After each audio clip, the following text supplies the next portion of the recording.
1 John, the 3rd chapter, 1 through 3. You know, after going through the 2nd chapter, you read the first few words of the 3rd chapter, all of a sudden you get struck. Behold, what kind of love the Father gave and continues to give. What kind of love? Well, I don't think we can understand that kind of love.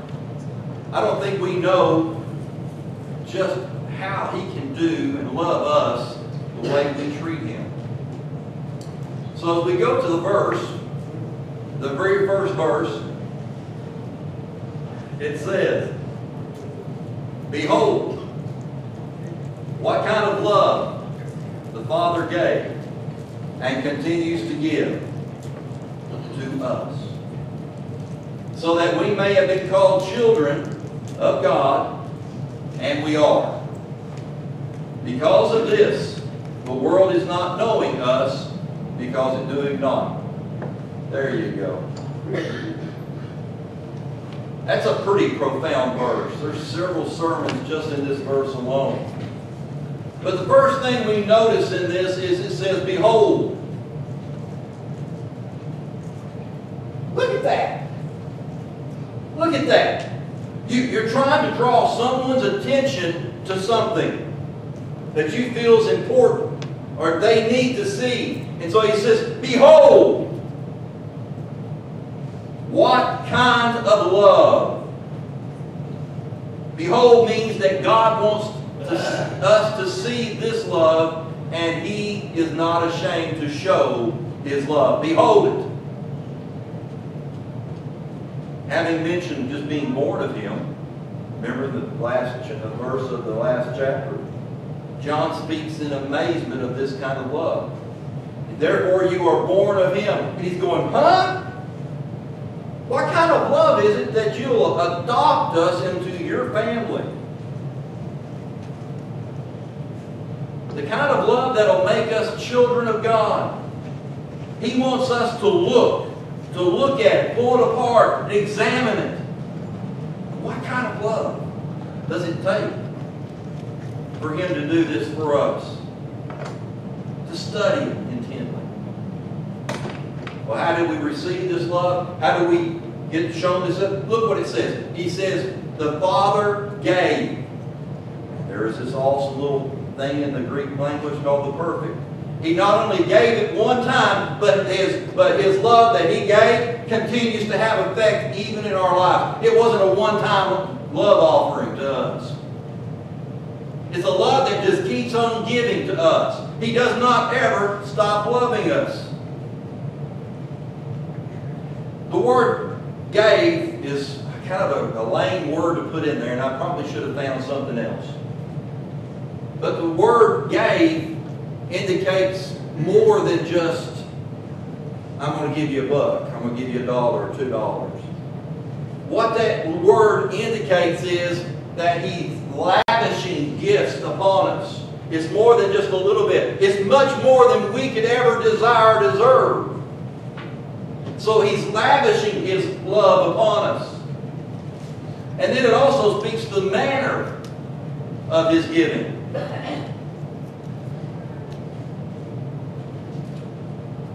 I will give you this if you'll give me this.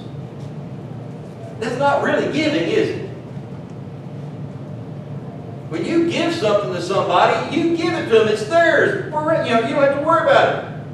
What do we call someone who wants to take back a gift? Well, I don't know. An Indian giver. That's probably not correct. They'll probably get me in trouble these days. But that's what they used to call someone who will give something and then they come back, well, that's really mine, but you gave it to me. Doesn't matter. I'm going to take it back. Once you give a gift, it's given, and it cannot be taken back.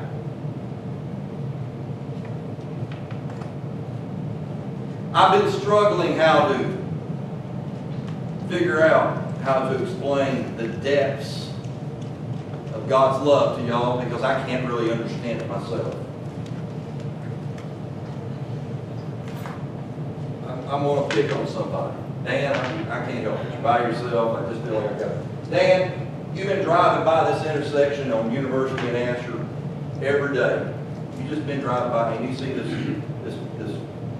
poor homeless guy there, and he's begging for some money, and you just pass him by every day. And then one day your heart just burdens for him. You just can't help it. And so you stop.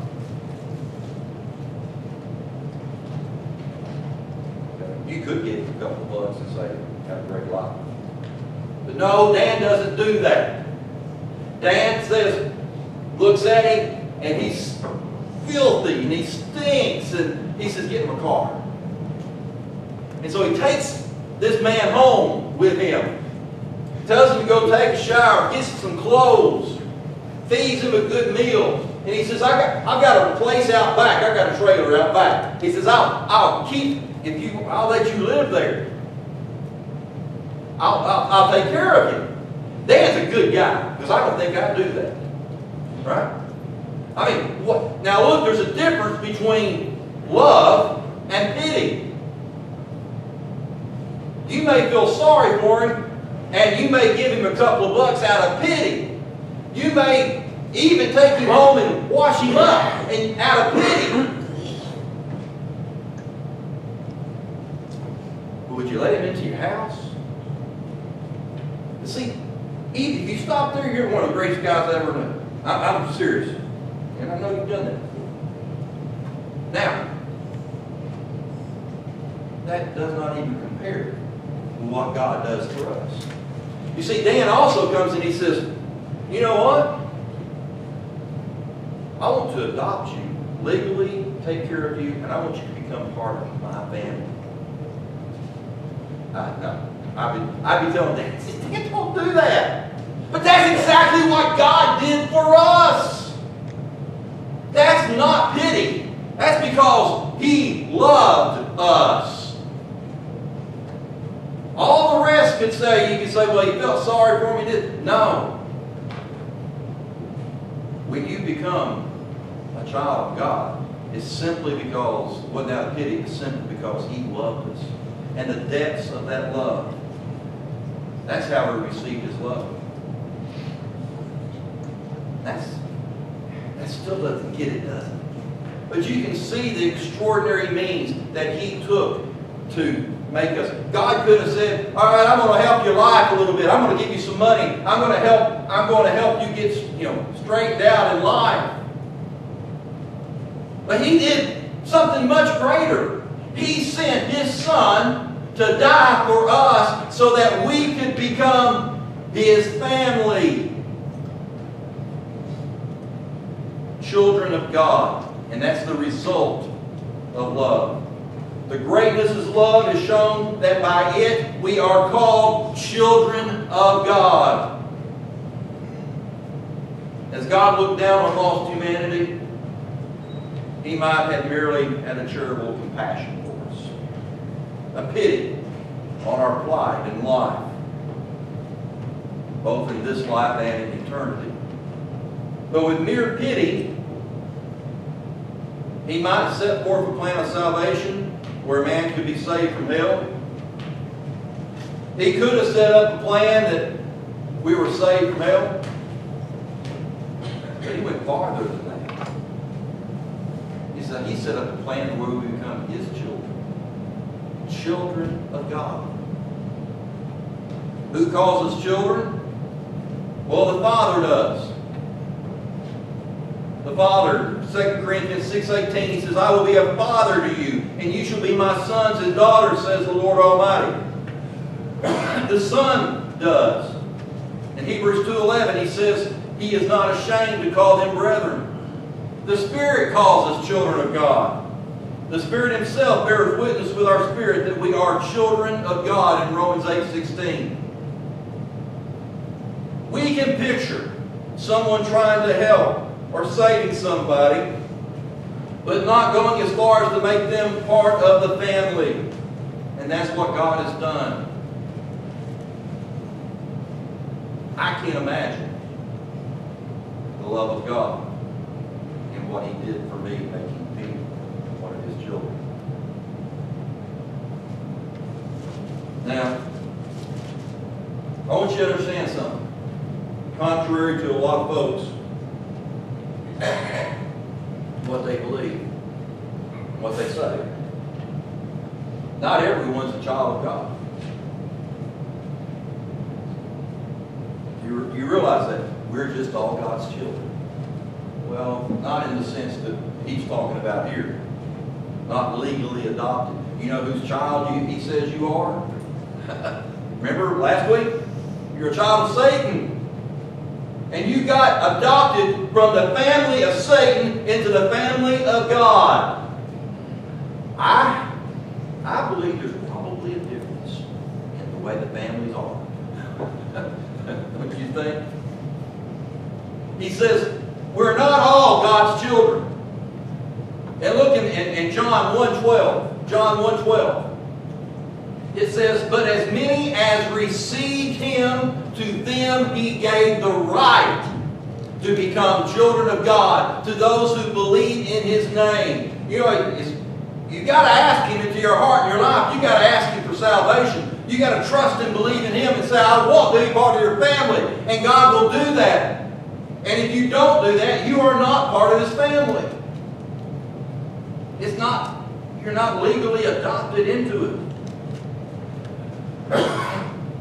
What happens when you're adopted into the family of God? You come out from the children of the devil and you are adopted into the family of God. Well, you're still going to have friends who were what? Who are still children of the devil. Because of your unique parentage from God, we would be strangers to this world, or at least we should be. And this shows the great danger of a Christianity that works so hard to show the world just how much they're like the world. We cannot be surprised or offended to find out the world does not know us. Because it did not know Him. Because it did not know Him. Ultimately, we should expect the world to treat us as it treated Him. You say, well, that ought to be pretty good, right? Do you want to be treated the way Jesus was treated? Well, they rejected Jesus and they crucified Jesus, which is true that Jesus loved sinners, and they, recognizing that love, flocked to Him. These people are the same people who stood up a few days later and said, crucify Him. Look, you're not going to make points with the world by becoming a child of God. It's not the world we're trying to please, is it?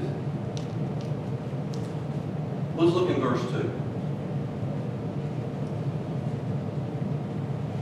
Verse 2.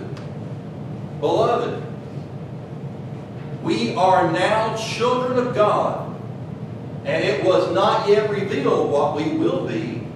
We have known and continue to know that whenever He may be revealed, we will be like Him, because we will see Him as He is.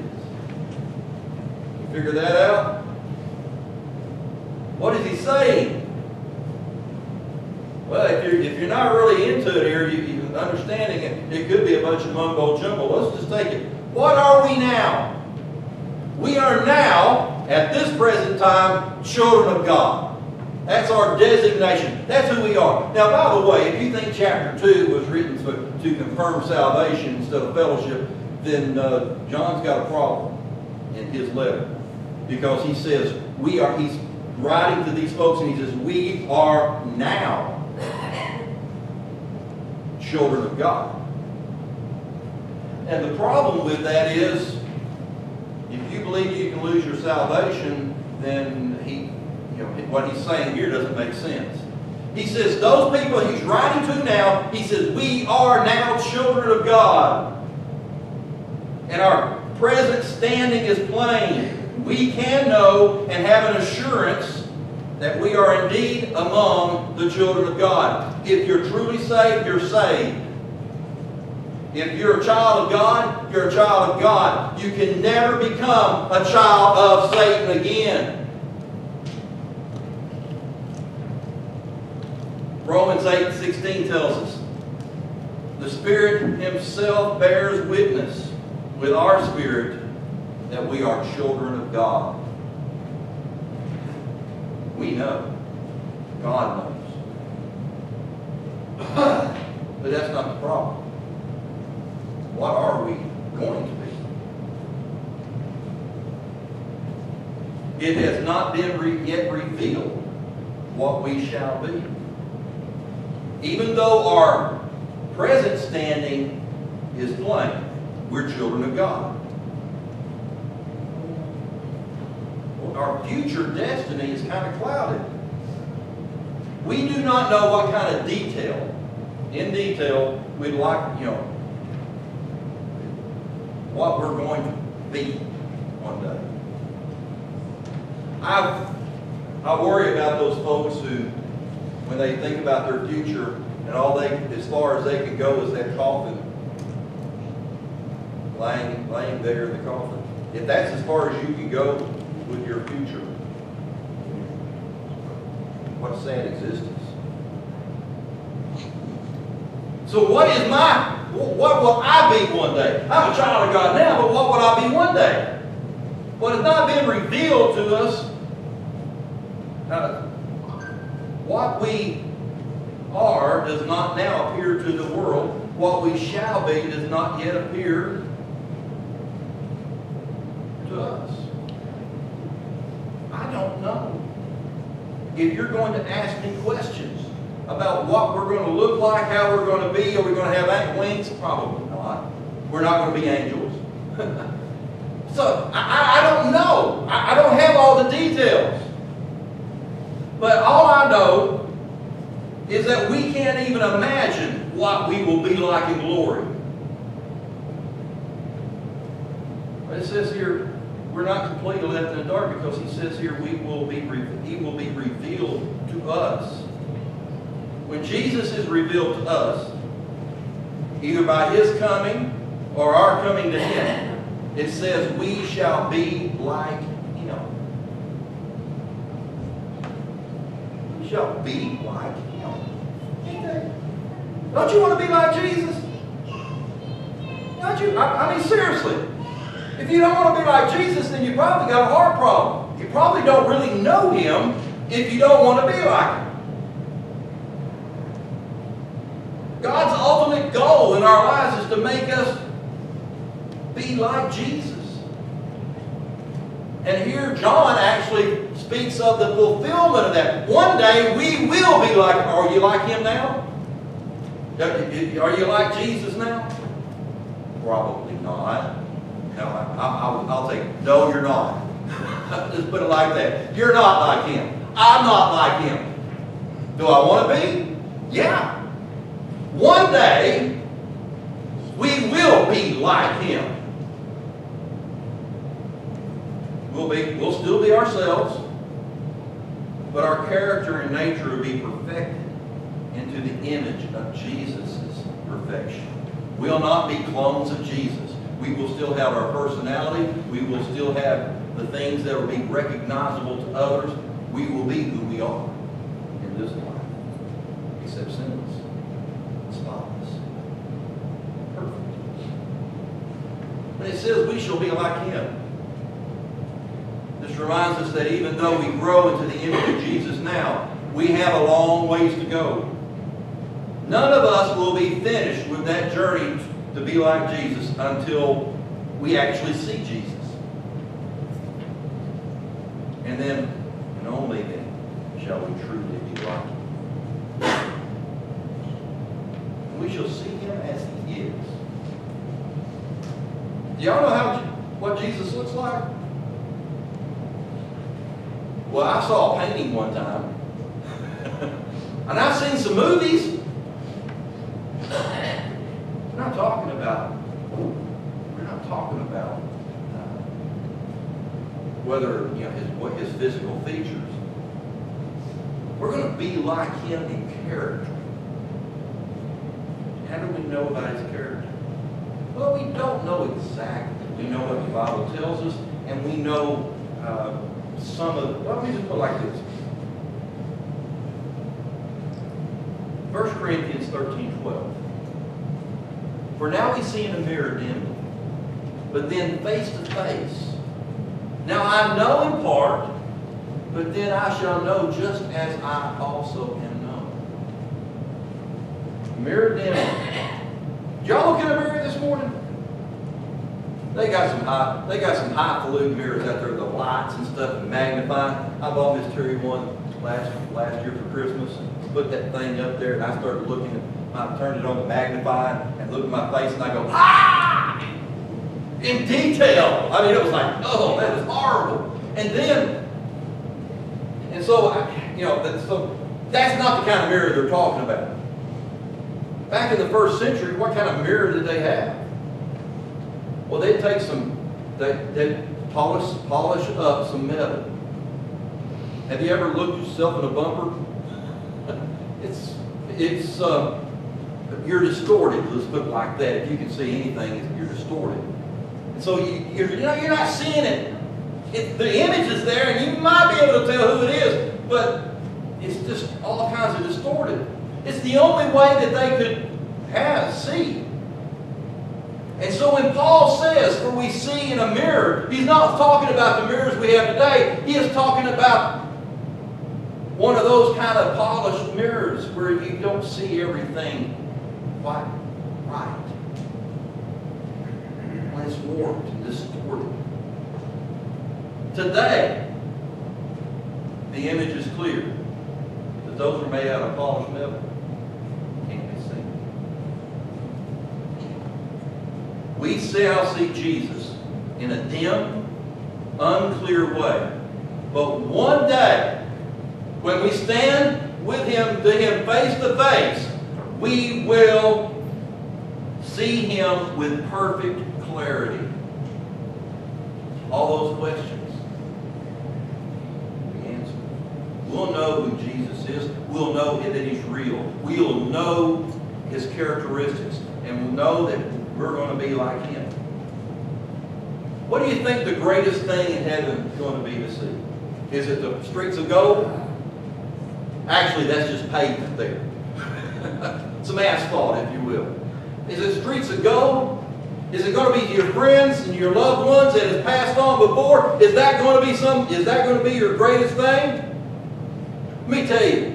I believe that the greatest thing that you'll find in heaven will be standing face to face and actually seeing Jesus for the first time. And I believe that actually we'll all fall down on our faces in worship. He's real. And we'll see Him face to face. And all of these things that we think about Him, we'll know. Matter of fact, in Revelation 1, this is how He's described. And in the midst of the 7 lampstands, one like the Son of Man, clothed with a garment down to the feet, girded about the chest with a golden band. His head and hair were white like wool, as white as snow, and his eyes like a flame of fire. His feet were like the fine brass as it refined in a furnace, and his voice as the sound of many waters. He had in his right hand 7 stars. Out of his mouth went a sharp 2-edged sword, and his countenance was like the sun shining in its strength. Wow. That's who He is. This isn't the same Jesus who walked this earth, like looking like a normal man. But John also records that this same Jesus that he saw still had the scars in his hands and feet, still had the scar from the wound in his side. To remember, so it's recognizable who He is, the suffering that He went through for us. So John made the connection between seeing Him as He is and our transformation to be like Jesus. That's a principle I think we can come up with in this passage. to the extent that you see Jesus as He is, to that same extent, you are like Him in your life. You want to see Jesus more plainly? Then become more like Jesus. You want to see, when you see somebody from far off, all the details, the features, they're not there. But the closer you get, the more details, the features that you see, the closer that you get to Jesus, the more you will be able to see who He really is. And what an incentive in our lives that we get close to Him so we'll be like Him. But our love also impacts our present. It says in verse 3, and each and every one who is having this hope on Him, he is purifying himself just as He is pure. We are to have hope in Christ because of His love. We are to have hope in Christ. Well, the hope we have in Him is not in heaven. I don't hope in heaven. My hope is not found in heaven. It's not hope of our own glory in heaven. Or it's not. My hope is firmly resting in Jesus Christ, not anything else. That's where my hope rests. Some folks have their hope based on relationships. I don't know about you, but I have come to realize that relationships don't last forever. You realize that? Even if you've been married, all your life, one day that relationship ends. So my hope is not found in another person. My hope is not found on success and money, if it is. Because you know what happens when I get money? I spend it. And I have to get more. And I spend more. I may invest in a house or in property or something, but guess what? It too goes away. My hope cannot be found in those things. It can't be found in my health. The things that I used to do, I can't do as much anymore. And one day, I can pretend that I'm going to be as healthy as I could ever be for the rest of my life. I can start eating and drinking the things that are healthy for me so I'll get stronger and I'll be healthy. But yes, what? Ultimately, one day I will die. So my hope can't be found in those things. And if I'm going to place my hope in myself and the things that I can do in this life, if I'm going to place my hope in myself, I'm in trouble. Because I mess up. And I make bad decisions.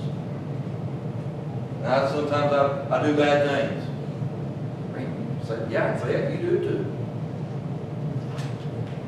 So I can't place hope on myself. The only thing that I can place my hope in is Jesus Christ, because He is the only way to the Father, and He's the only way to eternal life. Period. So why are we placing our hope in other things in life? My real hope is in Him. So what should we be doing? And this is the whole summary of this passage. What should we be doing today because of His love for us? Knowing our eternal destination. We're children of God. Because of Jesus' love, we are children of God. And living in this hope of knowing Jesus Christ, when we live in this hope, it will purify us. When we know our end is to be more like Jesus, it should make us want to be more like Jesus today.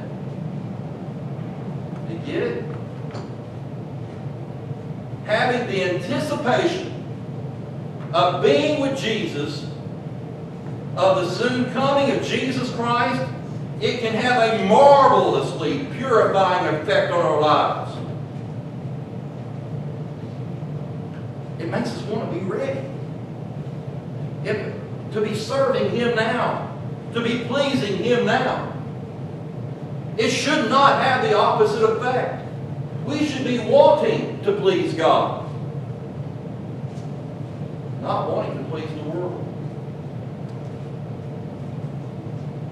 The more you see Jesus, the more clearly you see Him, the closer you get to Him, that you abide in Him, and you'll understand more about how much He truly loved us.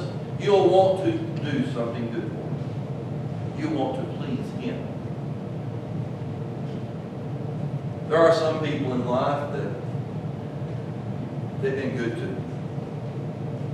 Done some good things for you. Never treated you bad day in your life. And when those people, they ask you to do something, you're more than welcome. You're more willing to do it for them. Right? Even if it costs you something. Even if you have to be inconvenienced. You're going to do it for them because it's them. And because you know they love you and you love them. And you want to do these things. Well, how much more has God done for us, and we turn our backs upon Him so very often? You know, we should be becoming more like Him because of His love for us. And unfortunately, I think that there's so many folks that are going the other direction in life. They claim they love God, and they sing God's praise. They sing praises to God about His love for them, and then they go off and ignore Him. They're children of God, but they want to play in the devil's playpen. They want to stay over His house for a while. Matter of fact, they want to live there. When God Himself is saying, come home. Come home and live with me. Because I love you. Going back to the example.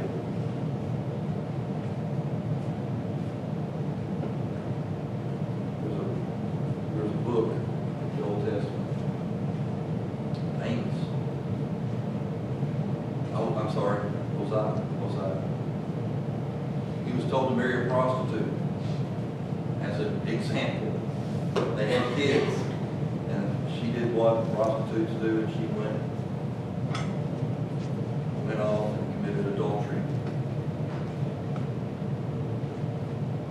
He told Hosea, God told Hosea, accept her back. What? Lesson about God's love. No matter what she did to him, he was going to accept her back. And right now, you may be in that same position. You may be so far away from God that you say, He'll never accept me back. And His love is so great. It is a manner of love that says, come home, I don't care. I just want you home. That's the kind of love God has for you and for me. And He wants us to become more like Him. He wants us to draw close to Him. And He wants us, because He knows the closer we are to Him, the clearer we're going to see Him, and the more we'll be like Him. The more we'll want to be like Him. This morning, if you're here today, and you can claim to be a child of God, you've asked Jesus Christ into your heart and your life, you've got to ask yourself the question. And that question is this.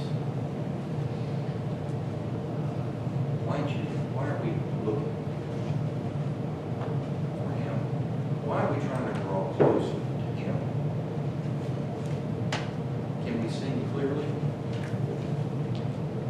I don't know. That's the question you have to answer. And you may be here this morning, and you've never had that experience with Jesus where you met Him face to face, and you've never asked Him into your heart, into your life. And so, if you've never had that experience, let me tell you something. You've never experienced God. When you realize that you're a lost and dying sinner and that your home is not in heaven, your home is in hell because you are a child of the devil, because you've never been adopted into the family of God, you need to have that experience today. Because I believe the Spirit of God is touching, talking to your heart right now. And I believe that He's asking you to come to Him. And all you got to do is say yes. And then you'll experience the love of God, a love that you could never even imagine. So this morning, what is it going to be? What is the decision that you need to make? So as we stand and we prepare for an invitation, I don't know your heart, I don't know your life, I just know that there's decisions that need to be made.